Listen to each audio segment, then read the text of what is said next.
नमस्कार दोस्तों, आप सभी का स्वागत है मेरे YouTube channel the IGS show में। और आज हम सीखने जा रहे हैं जीएसटी का रजिस्ट्रेशन सरल शब्दों में कैसे करें। आसानी से एक एक स्टेप मैं आपको बताऊंगा रजिस्ट्रेशन के बारे में। तो चलिए शुरू करते हैं, जीएसटी रजिस्ट्रेशन कैसे करें। तो इसमें आपको एक वेबसाइट पे जाना है। वेबसाइट है हमारी www.gst.gov.in। इस साइट को खोलना है, आपको ये स्क्रीन पे दिख रहा होगा। इस टाइप से ये वेबसाइट खुल जाएगी। ये सारी जीएसटी की वेबसाइट है। इसमें सर्विस वाले ऑप्शन पे आपको जाना है। सर्विस वाले में आप देखेंगे कई सारे ऑप्शन आ रहे हैं, registration, payment, user services, refund, e bill system, track application status. तो रजिस्ट्रेशन वाले स्टेटस पे आपको जाना है, टैब में जाना है। इसमें आप देखेंगे 3 ऑप्शन आ रहे हैं, new registration, application for filing clarification, track application status. New application का मतलब है अगर मैं न्यू रजिस्ट्रेशन करना चाह रहा हूं तो मेरे को इस वाले टैब में जाना पड़ेगा। एप्लीकेशन फॉर फाइलिंग क्लेरिफिकेशन, कई बार क्या होता है हम लोग रजिस्ट्रेशन अप्लाई करते हैं लेकिन उस पर कुछ क्वेरी आ जाती है जहां पे डिपार्टमेंट हमसे कुछ और इन्फॉर्मेशन लेना चाहता है, तो वहां पे हम एप्लीकेशन फॉर फाइलिंग क्लेरिफिकेशन कर सकते हैं और एक्स्ट्रा डॉक्यूमेंट जो भी मांगे गए हैं वो हम वहां सबमिट कर सकते हैं। थर्ड है ट्रैक एप्लीकेशन स्टेटस। मैंने फाइल सबमिट कर दी, एप्लीकेशन सबमिट कर दी, उसके बाद चेक करना चाहता हूँ कि क्या स्टेटस है, वो अप्रूव हुई या नहीं हुई, तो मैं इस ऑप्शन पे जाकर देख सकता हूँ। तो अभी नया रजिस्ट्रेशन करना है, तो चलिए चलते हैं नया रजिस्ट्रेशन करने। सब लोग फेसबुक इंस्टाग्राम तो चलाते हो ना, बिल्कुल वैसे ही रजिस्ट्रेशन है। और कहाँ कहाँ पे कैसे प्रोफाइल बनाती है आप बना लोगे, क्या इम्पोर्टेंट है, कहाँ पे फंसती है बात, कहाँ पे टेक्निकल बात आपको बोलनी पड़ेगी, समझनी पड़ेगी, वो मैं आपको बिल्कुल क्लियरली बताऊंगा। जैसे आई एम मैं कौन हूँ, tax payer, tax deductor. Tax payer होता है वो जो टैक्स पे करना चाहता है, टैक्स डिडक्टर वो होता है जो टैक्स डिडक्ट करना चाहता है। डिडक्ट का मतलब लाइक गवर्नमेंट डिपार्टमेंट, टीडीएस काटना, टीसीएस काटना, वो लोग। Tax collector, e commerce operator, GST practitioner. अगर आप जीएसटी प्रैक्टिशनर बनना चाहते हैं तो भी आपको रजिस्ट्रेशन यहाँ से ही करना पड़ेगा। NRI, non resident taxable person, United nation, ये मैं आपको फिर किसी दिन डिटेल में पूरा बताऊंगा कि इसमें सबके ऑप्शन क्या क्या होते हैं। इंपॉर्टेंट है हमारे लिए टैक्स पेयर और टैक्स डिडक्टर। टैक्स पेयर जो टैक्स पे करना चाहता है, तो हमने टैक्स पेयर है क्योंकि हम रजिस्ट्रेशन ले रहे हैं, तो यानी हम टैक्स पे करना चाहते हैं, तो we are a tax payer. कौन से स्टेट से हूं मैं फिलहाल इस समय उत्तर प्रदेश में बैठा हुआ हूँ, तो यू दबाया, उत्तर प्रदेश आ गया। किस सिटी से हूँ, मैं इस समय बरेली में बैठा हुआ हूँ, तो बरेली में मैंने बी दबाया, बरेली सेलेक्ट कर लिया। हाँ, वही बरेली है जहाँ झुमका गिरा था। Legal name of the business, मैं अपनी फर्म का क्या नाम रखना चाहता हूँ, इसका मतलब बिल्कुल भी ये नहीं है। इसका मतलब है एज मेंशन इन पेन। मेरा जो नाम है या मैं जिस नाम से रजिस्ट्रेशन करना चाहता हूँ, जैसे मैं रजिस्ट्रेशन जो करना चाह रहा हूँ वो तुषार श्रीवास्तव हैं, इनका करना चाहता हूँ मैं, तो तुषार श्रीवास्तव के पैन कार्ड पे यह नाम लिखा होगा, मुझे वही नाम यहाँ पे टाइप करना पड़ेगा। अगर मैंने स्पेलिंग मिस्टेक भी कर दी यहाँ पे तो ये एरर दे देगा। Legal name for the business, legal name मैंने डाल दिया कि ये इनका तुषार श्रीवास्तव। पैन, कितने लोग जानते हैं पैन होता है या पैन नंबर होता है? बता दूं, पैन नंबर नहीं होता है, पैन होता है क्योंकि परमानेंट अकाउंट नंबर उसमें ऑलरेडी है। 2 बार मत बोलना पैन नंबर बोलते हैं, वो नहीं होता है। तो हमने यहाँ पे डाल दिया pan number, MELPS। Fourth word P है मतलब इंडिविजुअल है, S का मतलब सरनेम उनका श्रीवास्तव है, तो सरनेम ऐसा यानी P और S से मुझे पता चल जाएगा वो पेन किसका है, वो पेन सही है या नहीं है। F होगा तो फर्म होगी। 5357F मैंने पेन नंबर डाल दिया। ईमेल आईडी, अब मुझे ईमेल आईडी डालनी है। ईमेल आईडी जो भी मेरी है, मान लीजिए मैं अपनी ईमेल आईडी डाल देता हूँ। अगर मेरी ईमेल आईडी ये मैंने डाल दी, ईमेल आईडी और फ़ोन नंबर दोनों बिल्कुल सही डालिएगा क्योंकि इसके ऊपर OTP आएगा। अगर गलत हुई तो OTP नहीं जाएगा, फिर आप रजिस्ट्रेशन नहीं कर पाएंगे। मोबाइल नंबर, मैंने अपना मोबाइल नंबर डाल दिया।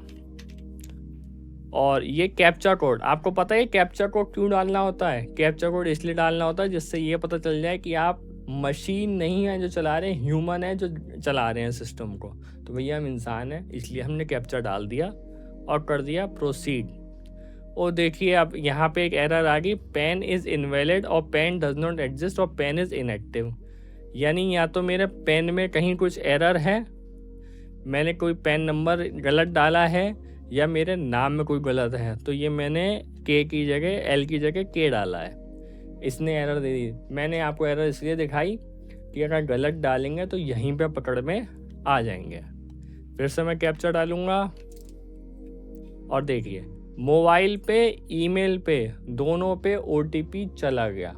अगर मेरे दोनों गलत होते तो ये OTP मुझे नहीं मिल पाता, और ये मेरा OTP मेरे मेल पे आ चुका है और मेरा मोबाइल वाला OTP मेरे फ़ोन पे आ चुका है। ये मैंने यहाँ प्रोसीड कर दिया। तो देखिए ये मेरा रजिस्ट्रेशन कंप्लीट नहीं हुआ है। अभी मैंने प्रोफाइल का एक पेज बनाया है सिर्फ, इसमें लिख के आया you have successfully submitted part A. अभी मुझे पार्ट बी और भरना है। For the registration of the registration process your temporary reference number, मेरे को एक रेफरेंस नंबर दे दिया गया है, यानी अब मैं GST की साइट पे इस रेफरेंस नंबर से पहचाना जाऊंगा। ये रेफरेंस नंबर मेरी पहचान कब तक है? 15 दिनों तक। मैं 15 दिनों तक मुझे इसका पार्ट भी फिल करना है। अगर मैं 15 दिनों तक पार्ट भी फिल नहीं कर पाता हूँ तो ये TRN मेरा ऑटोमेटिकली कैंसिल रिजेक्ट हो जाएगा। तो मुझे क्या करना है, मैं यहाँ से इस TRN को कॉपी करूँगा और अपने रिकॉर्ड में लिख के रख लूँगा, जिससे मैं इसको भूलूँ नहीं। अब देखिए मैं पहले न्यू रजिस्ट्रेशन में गया था, अब मेरे पे TRN नंबर है तो मैं अब TRN पे आ गया। TRN पे डालूँगा, TRN नंबर मेरा ये आ गया। ये मैं कैप्चा कोड डालूँगा, प्रोसीड करूँगा। अब ये दो नहीं, अब सिर्फ एक OTP भेजेगा, मोबाइल ईमेल पे दोनों सेम OTP भेजेगा। तो आपका कोई एक चलता हुआ होना चाहिए जिस पे OTP आया है, और मेरा OTP आ चुका है 657855। ये मेरा OTP हो गया। अब देखिए माई सेव एप्लीकेशन मैंने आज की डेट पे क्रिएट करी है, REG1 फाइल कर रहा हूँ, न्यू रजिस्ट्रेशन के कर रहा हूँ, और 21 तारीख तक मेरा ये TRN वैलिड है। 21 के बाद ये एक्सपायर हो जाएगा। एक्शन पे जाना है, पेंसिल आ रही है, यानी मुझे यहाँ से जाके एडिट पूरा करना है। अब आप देखें मेरी प्रोफाइल अभी 0% है। 1 2 3 4 5 6 7 8 9 10, मुझे 10 पेजेस भरने हैं और मेरी प्रोफाइल 0% से 100% हो जाएगी जैसे जैसे मैं भरता जाऊंगा। अब देखिए इन्होंने अपने आप मेरा नाम लिख दिया, मेरा पेन नंबर लिख दिया, क्योंकि मैं पहले ही उसको बता चुका हूँ। अब मैं ट्रेड नेम क्या रखना चाहता हूँ, मान लीजिए मैं ट्रेड नेम रखना चाहता हूँ ABC ट्रेड्स, जो भी मैं रखना चाहता हूँ मैं वो रख लूँगा। कॉन्स्टिट्यूशन ऑफ बिजनेस, यानी मैं कौन हूँ, मैं अकेले काम करना चाहता हूँ प्रोप्राइटरशिप में, मैं पार्टनरशिप फर्म हूँ, मैं कंपनी हूँ, प्राइवेट लिमिटेड हूँ, पब्लिक लिमिटेड हूँ, लोकल अथॉरिटी हूँ, बॉडी ऑफ इंडिविजुअल हूँ, private limited company, public limited company, PSU public undertaking, society, trust में क्या हूँ, मेरे को वो सेलेक्ट करना पड़ेगा। फिलहाल मैं प्रोप्राइटरशिप हूँ तो मैंने प्रोप्राइटरशिप कर लिया सेलेक्ट। देखिए डिस्ट्रिक्ट अपने आप भर के आ गया।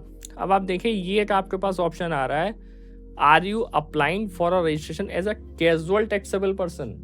कैजुअल टैक्सेबल पर्सन वो पर्सन होता है जो बीच में कहीं पे आया, किसी दूसरी स्टेट में गया, काम किया और फिर वहां से चला गया।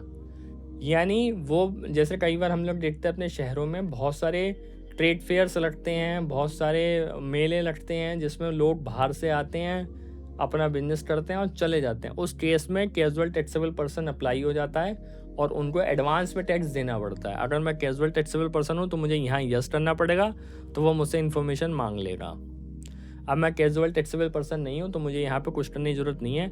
ऑप्शन वो कंपोजिशन। कंपोजिशन वो लोग होते हैं जिनका टर्नओवर 1.5 करोड़ से नीचे का है, ITC जो लेना नहीं चाहते हैं, 1% टैक्स देना चाहते हैं। इसकी मेरी पूरी वीडियो है, मैं कैप्शन में लिंक डाल दे रहा हूँ। आप अगर कंपोजिशन क्या है, क्यों बनाई गई है, ये समझना चाहते हो तो मेरे इस वीडियो से आप समझ लीजिएगा। आपको पूरा ज्ञान कंपोजिशन का उस वीडियो से मिल जाएगा। तो ऑप्शन फॉर कंपोजिशन अगर मैं ऑप्ट करना चाहता हूँ तो मुझे यहाँ यस करना पड़ेगा। मैं फिलहाल नहीं करना चाहता हूँ तो मैं आगे बढ़ जाऊँगा। रीज़न फॉर ऑप्टेन रजिस्ट्रेशन, भैया पूछते हैं कि भैया रजिस्ट्रेशन आप करना चाह रहे हो कि आपका टर्नओवर 40 लाख से क्रॉस हो चुका है, अगर सर्विस प्रोवाइडर 20 लाख से ज़्यादा हो चुका है, या आप क्या हो SEZ हो, इंटर स्टेट्स आप किसी दूसरे स्टेट में माल सप्लाई करना चाहते हो, टर्नओवर इंक्रीज आपका हो गया, ई-कॉमर्स ऑपरेटर हो, डीमर्जर, डेथ, बहुत सारे केसेस हैं। तो अगर इसमें आपके सामने स्क्रीन पे अगर इसमें कोई भी आपको कुछ भी पूछना है तो आप मेरे को कमेंट डाल दीजिएगा, मैं आपको उसके बारे में पूरी डिटेल बता दूंगा कि वो क्यों रीज़न उसमें क्यों डाला गया, उसका रीज़न क्या है। तो फिलहाल मैं डालूंगा कि मैं वॉलंटरी बेसिस पे कर रहा हूँ। वॉलंटरी मतलब अपनी इच्छा से मतलब मेरे को लगता है कि मैं काम करूँगा और मेरे को रजिस्ट्रेशन की मैंडेटरी ज़रूरत पड़ेगी या टेंडर में कहीं पे मुझे ज़रूरत पड़ेगी तो मुझे अभी से लेना है, मेरा टर्नओवर है चाहे अभी नहीं है। आप पूछ रहा है कि आपकी कमेंसमेंट ऑफ बिजनेस कब होगा। देखो भैया, आज से शुरू कर रहा हूँ, आज से कर लूँगा, या बाद का ऑप्शन नहीं है, पहले का मैं ऑप्शन ले सकता हूँ। ठीक है, अगर मेरे कोई इंडिकेट एग्जिस्टिंग रजिस्ट्रेशन है, लाइक मेरे पास CST नंबर है, मेरे पास पार्टनरशिप फॉर्म का रजिस्ट्रेशन है, मेरे पास कंपनी का रजिस्ट्रेशन है, या मेरे पास जो भी रजिस्ट्रेशन है मैं यहाँ पे उसको मेंशन कर सकता हूँ। अगर मेरे पास है तो मैं एक स्टेट में GST चला रहा हूँ, दूसरे स्टेट में लेना चाह रहा हूँ, तो मैं एक स्टेट का दूसरे स्टेट का इसमें यहाँ बता सकता हूँ। फिलहाल मेरे को इसमें कुछ नहीं डालना है क्योंकि मेरे पास कोई और रजिस्ट्रेशन नहीं है और इसलिए मुझे यहाँ कुछ नहीं करना है, मुझे सेव एंड कंटिन्यू कर देना है। अब आप देखिए मेरी प्रोफाइल कितनी हो गई, 11%। अब यहाँ देखिए नाम आ गया। अब ये तो सिंपल वाला है, इस पेज में कुछ भी ऐसा एक्स्ट्रा नहीं है जो मैं आपको बहुत ज़्यादा डिटेल में बताऊँ। यहाँ पे मैंने अपने फादर नेम डाला, डेट ऑफ बर्थ मैंने अपनी डाली, यहाँ पे मैंने मोबाइल नंबर डाला जो मैंने वहाँ डाला था, या मैं दूसरा नंबर भी यहाँ पे यूज़ कर सकता हूँ। यहाँ मैंने ईमेल आईडी डाली, यहाँ मैंने अपनी ईमेल आईडी डाल दी, मैं मेल हूँ, फीमेल हूँ, अदर हूँ, मेरे को यहाँ पे लिखना पड़ेगा। डेजिग्नेशन स्टेटस मेरा क्या है, प्रोप्राइटर है, तो मैं यहाँ पे प्रोप्राइटर लिख दूंगा। परमानेंट अकाउंट नंबर मेरा यहाँ पे अपने आप फिल होके आ गया। तो अब यहाँ पे मुझे एड्रेस डालना है। मैंने अपनी पर्सनल इन्फॉर्मेशन पूरी यहाँ डाल दी। पहले ये GPS ये नहीं आता था, अब इन्होंने GPS भी डाल दिया जिससे इनको करेक्ट लोकेशन मिल जाए।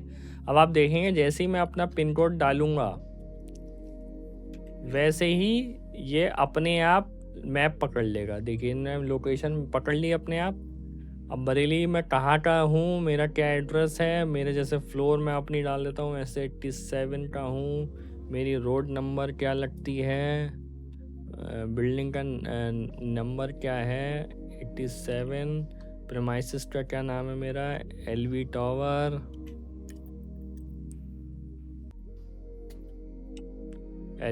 डाल दिया मैंने। यहाँ पे रोड स्ट्रीट मैंने डाल दिया, DD पुरम हो गया। लैंडमार्क में अगर आसपास आपके क्या है तो मैंने वो डाल दिया। गंगाशील हॉस्पिटल हमारे पास में, मैंने वो डाल दिया। तो ये सब चीज़ें मैंने डाल दी। तो यहाँ पे हमें अपनी फ़ोटो अपलोड करनी है। यहाँ पे चूज़ फाइल मैंने करी, चूज़ फाइल में करके मैंने कहीं पे भी जहाँ पे अपनी फ़ोटोज़ लगाई हुई हैं वहाँ पे मैं फ़ोटो जाके सेलेक्ट कर लूँगा, तो फ़ोटो मेरी अपलोड हो जाएगी। अपलोड होने के बाद मेरा ये वाला कंप्लीट। अब इसमें देखिए इंपॉर्टेंट बात यहाँ पे आती है, also authorise signatory. Partnership firm के केस में, कंपनी के केस में डिफरेंट हो सकता है, लेकिन इंडिविजुअल के केस में सिंपल सी बात है, जो इंडिविजुअल है वही ऑथराइज सिग्नेटरी होगा, कोई बाहर से तो आएगा नहीं। इसलिए ज़्यादातर केसेस में कोई अगर अपना एक्स्ट्रा रख ले तो पता लगा, ज़्यादातर केस में आपको यहाँ यस करना पड़ेगा और सेव एंड कंटिन्यू करना पड़ेगा।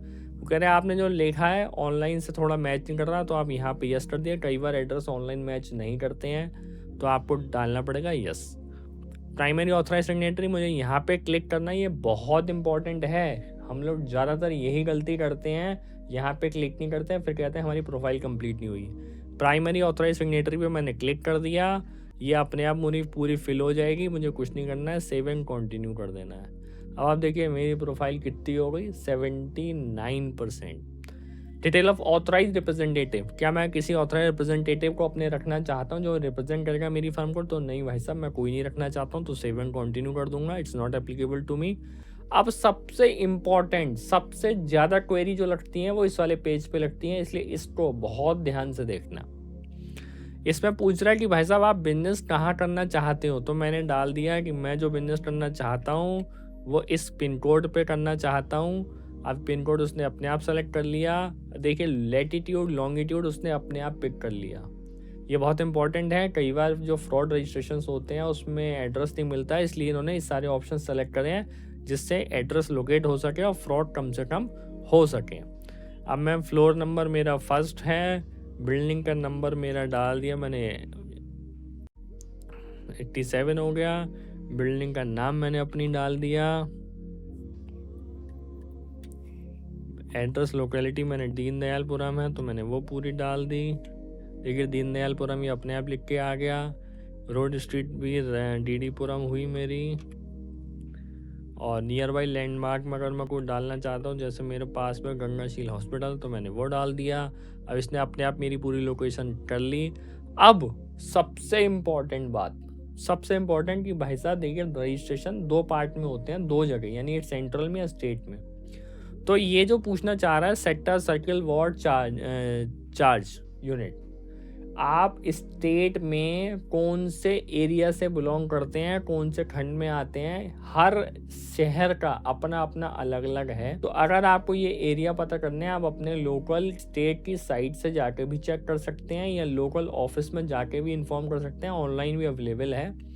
आप सेलेक्ट करें कि आप कौन से में। आप देखिए मेरे पिन कोड में इतने सारे वार्ड्स आ रहे हैं जिसमें मैं एलिजिबल हो सकता हूँ, लेकिन करंटली मैं हूँ सेक्टर 8 में। मुझे पता है इसलिए मैं सेक्टर 8 डाल रहा हूँ। आप जहाँ के भी हो ये सही डालिएगा। अगर गलत डाला आपने तो तुरंत वो क्वेरी लगा देगा कि मेरा एड्रेस की है ही नहीं, यानी जिस पते पे आप भेजना चाह रहे हो का पता गलत डालोगे तो भाई साहब चिट्ठी वापस आ जाएगी। इसलिए पता सही डालना। दूसरा कमिश्नरेट, अब यहाँ पूछ रहा है सेंट्रल की, ये पूछ रहा था स्टेट जुरिडिक्शन, स्टेट वाले बता रहे हैं, अब बता रहा है सेंटर वाले। अगर मैं सेंट्रल रजिस्ट्रेशन से या सेंटर मतलब CGST वालों की बात करूं तो मैं यहाँ से जाऊंगा। तो सेंटर में क्या, मैं सेंटर जुरिडिक्शंस, उन्होंने देखो पहले बहुत सारी लिस्ट आती थी लेकिन अब पिन कोड वाइज उन्होंने रिफाइन कर दिया है तो बहुत कम आती है। जैसे हमारा बरेली गौतम बुद्ध नगर कमिश्नरेट में आता है, डिवीज़न 1 सिटी के अंदर है, डिवीज़न 2 सिटी के बाहर है। कौन सी रेंज आती है, मेरी रेंज राजेंद्र नगर आती है, 3 रेंज आ गई। तो मैं जिस एरिया से बिलोंग करता हूँ मैं वो एरिया डाल दूंगा। ये मैंने सेंटर वाले को अपना एड्रेस दे दिया, वो वाला मैंने स्टेट वाले को अपना एड्रेस दे दिया, यानी इनके कंसर्न अधिकारी ही मेरे को अप्रोच करेंगे किसी भी मैटर में। ठीक, अब ये बहुत इंपॉर्टेंट है एड्रेस। मेरा कंसेंटेड, यानी मैंने किसी से कह रखा है भाई मैं तेरे यहाँ खोल ले रहा हूँ ऑफिस, बाद में चेंज कर लूँगा। कंसेंटेड है यानी एग्रीमेंट है, जैसे मम्मी पापा की जगह है, भाई की जगह है, किसी की जगह पे खोल रहा हूँ, किराया नहीं दे रहा हूँ, तो कंसेंट। लीज जगह मेरी किराए पे है, अदर मतलब अदर जहाँ पे कुछ नहीं है तो अदर हो जाएगा। ओन मतलब मेरी अपनी है, रेंटेड किराए की है। शेयर्ड मतलब कई बार क्या होता है शेयर्ड प्रेमाइसेस होती हैं, शेयर्ड कॉम्प्लेक्स होते हैं तो उसमें डालना पड़ेगा। मान के चलते हैं मेरा अपना है तो मुझसे क्या क्या मांग रहा है एड्रेस प्रूफ में, electricity bill, legal ownership document, और एक बार इलेक्ट्रिसिटी बिल रीसेंट 2 मंथ का फाइल होगा, 2 मंथ से पुराना नहीं अपलोड होगा, इसलिए ध्यान रखेंगे इलेक्ट्रिसिटी बिल रीसेंट होना चाहिए। लीगल ओनरशिप डॉक्यूमेंट मतलब प्रॉपर्टी का कागज, म्यूनिसिपल खाता कॉपी, नगर निगम का जो भी टैक्स वगैरह जमा होता है उसकी कॉपी, प्रॉपर्टी टैक्स रिसीप्ट आपके नगर निगम की या कोई और टैक्स आप लोकल का अपने स्टेट का पे करते हैं तो उसकी कॉपी हो गई। मेरे पास इलेक्ट्रिसिटी बिल है। अब यहाँ पे उसने कह दिया PDF है JPG लगाना, 100 KB से ज़्यादा की नहीं लगाना, तो मैंने यहाँ पे ये अपने इलेक्ट्रिसिटी बिल को लगा दिया। 100 KB से ज़्यादा होगा तो नहीं लेगा, 100 KB से कम की मैंने यहाँ पे अपने इलेक्ट्रिसिटी बिल को लगा दिया। अब इसमें बात एक और समझने वाली है, अगर मेरी किराए की है तो रेंट एग्रीमेंट 4% के स्टैम्प पेपर पे होना चाहिए एज पर स्टैम्प एक्ट। हर स्टेट का अलग अलग होता है, इसलिए आप जिस स्टेट से बिलोंग करते हैं आप उस स्टेट के अकॉर्डिंग लगाइए। तो स्टेट के अकॉर्डिंग 4% से हमारे यहाँ पे 4% of the value of rent. मान लीजिए मेरा अगर 2000 रुपये किराया है प्रेमाइसेस का, 11 महीने का एग्रीमेंट है, यानी 22,000 किराए पे 4% यानी 880 रुपये का मैं स्टैम्प पेपर लगाऊंगा। अगर 4% का नहीं लगाऊंगा तो वह मेरी क्वेरी रेज कर सकता है कि भाई आपने ऐसा क्यों किया। अगर किराए पे है तो रेंट एग्रीमेंट हो गया। एक एड्रेस NOC बनती है। एड्रेस NOC मैं आपके कैप्शन में कमेंट बॉक्स में डाल दूंगा, वो किस फॉर्मेट में होती है क्या होती है, आप उसको अपने अकॉर्डिंग मॉडिफाई कर सकते हैं। मैं उसको पूरी डिटेल आपके इसमें डाल दूँ। एड्रेस NOC के साथ में रीसेंट इलेक्ट्रिसिटी बिल हो गया। अगर ओनर जो भी है उसका आधार कार्ड साथ में लगेगा, इलेक्ट्रिसिटी बिल हो गया। और आजकल अगर आप जियो टैग फोटो भी लगा देते हैं प्रेमाइसेस की तो क्वेरी आने के चांसेस बिल्कुल ख़त्म हो जाएंगे, इसलिए जियो टैग फोटो भी साथ में अपलोड कर दें। मानता हूँ थोड़ा सा मुश्किल होता है, कम स्पेस होता है, आपको डॉक्यूमेंट ज़्यादा लगाने होते हैं, लेकिन लगा देंगे तो आपकी रजिस्ट्रेशन विदाउट एनी क्वेरी आपको मिल जाएगा। तो ये मैंने सारा कर लिया। यहाँ पे मैं क्या करना चाहता हूँ, जैसे मैं अगर रिटेल बिजनेस करना है तो मैं रिटेल बिजनेस सेलेक्ट कर लिया, होलसेल है, रिसिपेंट ऑफ गुड्स सर्विस है, कॉन्ट्रैक्टर है, क्या है मैंने वो सेलेक्ट कर लिया। सेव एंड कंटिन्यू, यहाँ मैं यस कर दूंगा। अब आप देखें मेरी प्रोफाइल हो गई 96%। एडिशनल प्लेस ऑफ बिजनेस, मान लीजिए मेरे 2 प्रेमाइसेस हैं, एक गोडाउन है या कोई और है जिसको मैं रजिस्टर करना चाहता हूँ, मैं यहाँ से उसको रजिस्टर कर सकता हूँ, अगर नहीं है तो मैं नहीं करूँगा। अब सबसे इंपॉर्टेंट पेज आया, गुड्स और सर्विसेज। मान लीजिए मैं चार्टर्ड अकाउंटेंट हूँ तो मैं सर्विसेज में जाऊँगा, और कोई माल बेच रहा हूँ तो गुड्स में जाऊँगा। अगर ये एडवोकेट हूँ, कुछ भी हूँ, तो मैं यहाँ पे जाके मैंने यहाँ पे अपनी सेलेक्ट करी।